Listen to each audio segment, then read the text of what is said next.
Con el doctor Pablo Ayala, la teoría del desentendimiento moral busca analizar los medios por los cuales las personas buscan razones para justificar cuándo actuar o no ante situaciones que podrían calificarse como no éticas o injustas. Este desentendimiento moral se activa a través de mecanismos llamados resortes que se dividen en 8 tipos.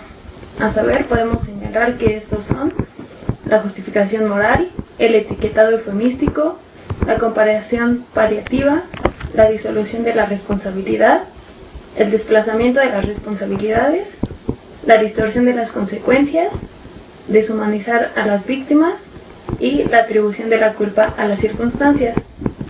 Para poder analizar y observar la existencia de este desentendimiento en una institución u organización, es necesario en un primer momento estudiar y tener claros cuáles son los fines que busca la institución, así como las acciones que realiza para poder cumplir con sus fines, de tal forma que se pueda comprobar si a través de los resultados que esta institución muestra a la sociedad, si la institución realmente cumple con su función como organización y si existe en ella una verdadera conciencia moral y ética que contribuye a la sociedad. A continuación presentaremos la entrevista realizada al maestro Sergio Estrada, quien tuvo una participación memorable como miembro del Comité Internacional de la Cruz Roja. ¿Cuáles son los principales resortes que detonan el desentendimiento moral en su institución u organización? Pues mira, creo que en general no hay tanto desentendimiento moral, pero cuando lo he percibido ha sido por parte tal vez, del área donde yo más trabajo, que es el área jurídica. Sí hay algunos colegas que tal vez en una búsqueda de un ejercicio absolutamente estricto del derecho pierden esta parte humana de la misión del Comité Internacional de la Cruz Roja. O sea, en general creo que es una institución que por su misma labor te orilla a mantenerte enganchado en los principios sobre los que trabaja, que tienen una conexión moral muy fuerte, pero en el área jurídica el problema que podría haber es ese, que hay a veces se van demasiado a lo doctrinal teórico y eso desengancha cuando no están en terreno de las consecuencias morales o éticas de su trabajo. ¿En su institución o organización son conscientes de dichos resortes? Sí, hay un trabajo permanente de formación, de capacitación, de sensibilización.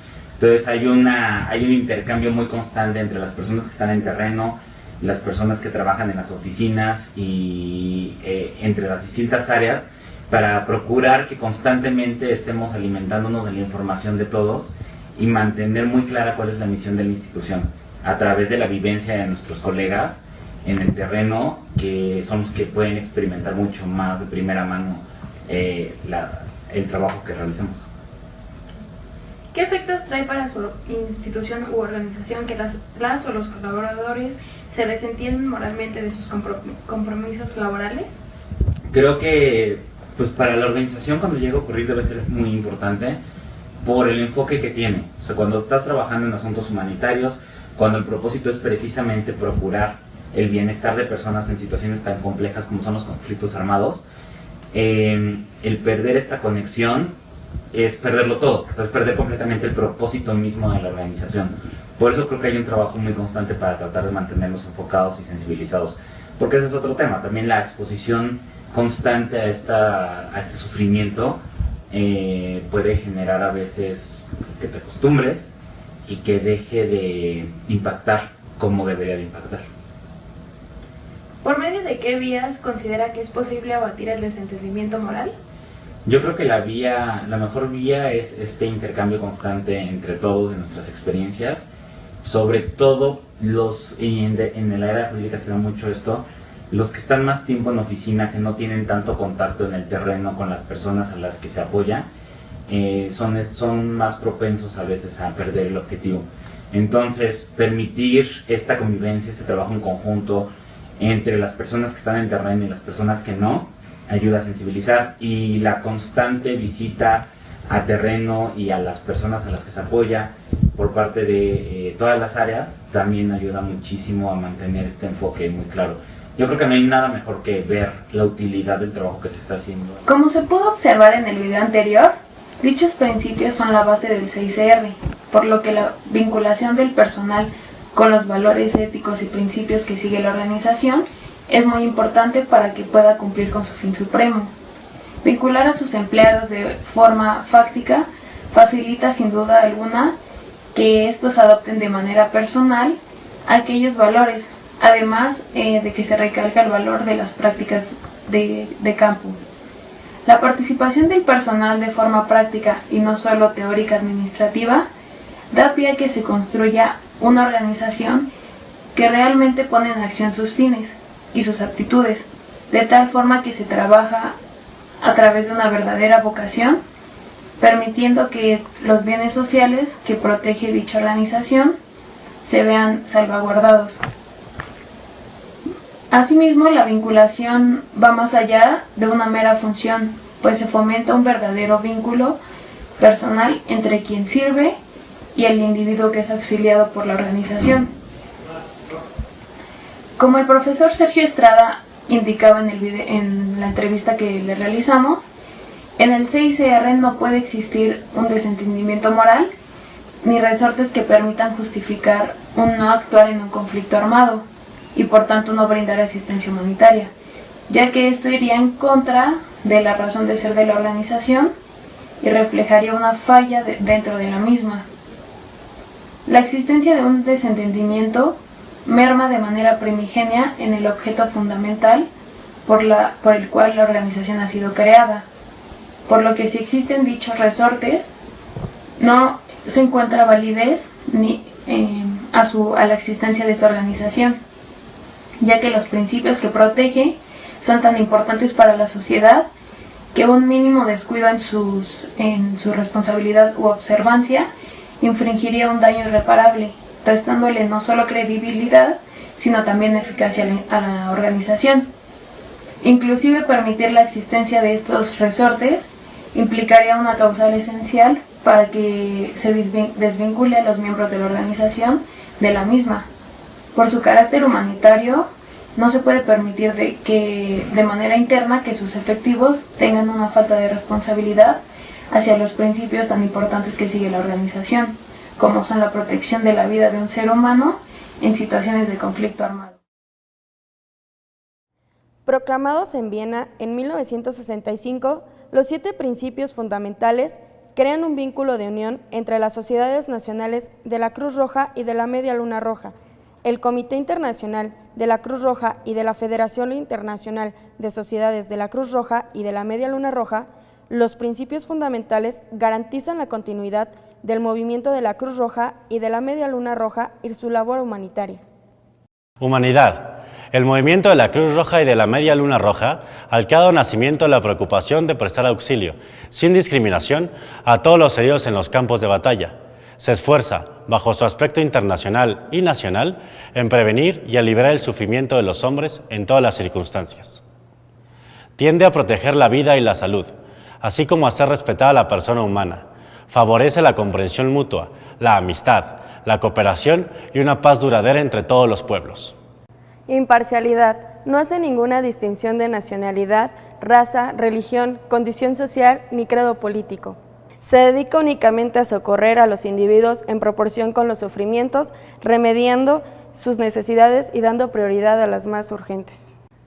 Neutralidad. Con el fin de conservar la confianza de todos, el movimiento se abstiene de tomar parte en las hostilidades y en todo tiempo en las controversias de orden político, racial, religioso e ideológico. Independencia. El movimiento es independiente, auxiliares de los poderes públicos en sus actividades humanitarias y sometidas a las leyes que rigen los países respectivos. Las sociedades nacionales deben, sin embargo, conservar una autonomía que les permita actuar siempre de acuerdo con los principios del movimiento. Voluntariado. Es un movimiento de socorro voluntario y de carácter desinteresado. Unidad. En cada país solo puede existir una sociedad de la Cruz Roja o de la Media Luna Roja, que debe ser accesible para todos y extender su acción humanitaria al total de su territorio. Universalidad. El movimiento internacional de Cruz Roja y la Media Luna Roja, en cuyo seno de todas las sociedades tienen los mismos derechos y el deber de ayudarse mutuamente. es universal. A partir de la entrevista realizada y tomando en cuenta los principios rectores de la organización, es posible concluir lo siguiente. El CICR es una organización independiente y neutral que se esfuerza por prestar protección y asistencia humanitaria a las víctimas de los conflictos armados y de otras situaciones de violencia. Toma medidas para responder a las emergencias y promueve al mismo tiempo el respeto del derecho internacional humanitario, así como su aplicación en la legislación nacional. Es decir, que el CICR, como ente principal de protección humanitaria en conflictos armados, busca minimizar el sufrimiento de las personas que no intervienen en estos conflictos y que terminan siendo las más afectadas. Atendiendo a su fin y razón de ser como organización independiente y neutral, el comité sigue una serie de principios enfocados a la protección y preservación de la vida humana y que de una u otra forma se relacionan con la ética, en cuanto se busca la reflexión objetiva de la conducta con el fin de lograr siempre el beneficio común. Por tanto, es posible observar que los bienes internos que esta organización persigue son principalmente la protección y la preservación de la vida humana, así como la cooperación y la asistencia humanitaria. Dichos bienes o móviles se actualizan y se ven preservados por la organización cuando ésta entra en funciones, es decir, en el momento en que ésta trabaja in situ en el lugar del conflicto como tal, brindando asistencia a aquellas personas que han sufrido las consecuencias del conflicto.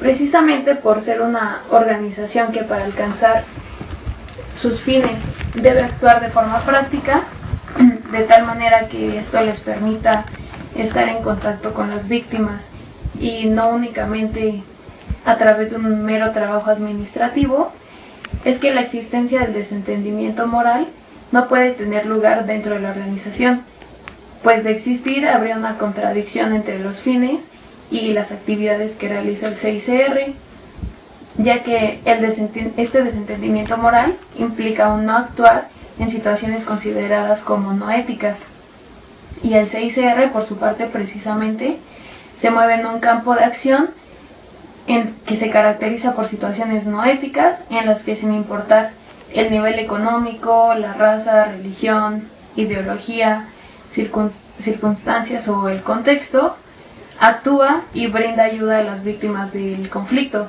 atendiendo a los principios por los cuales se rige la organización.